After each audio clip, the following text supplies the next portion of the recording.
Pag-aralan ang iba't ibang mga salitang umuusbong sa internet. Para sa mabungang buhay, ito po si Father J-Boy, tayo na po at magkape at pandasal.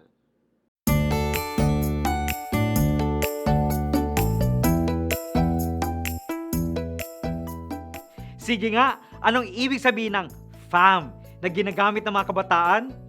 Ha! Very good friends! Siguro akala ninyo family. O heto, savage.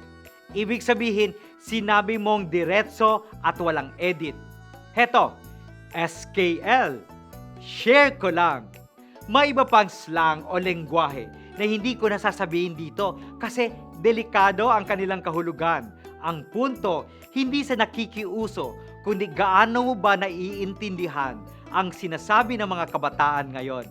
Kasama sa pagmamahal, ang unawain ang mga kasalukuyang henerasyon, tulad ng mga kabilang sa nakaraan at Generation X, tulad ko po yon, nagkakaroon tayo ng hirap sa pakikitungo sa mga Gen Y, Millennials at Gen Z dahil iba na ang kanilang mga ginagamit na salita.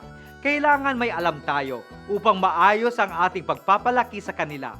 May tinatawag na positive conversation, ang usapang matino ang pananalita at paggamit sa salita, ang pakikiusap na dalisay at hindi bastos. Sabi nga nila, money cannot buy taste.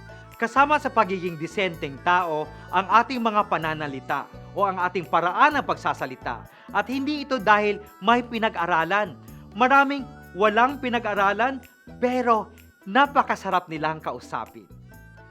Manalangin tayo.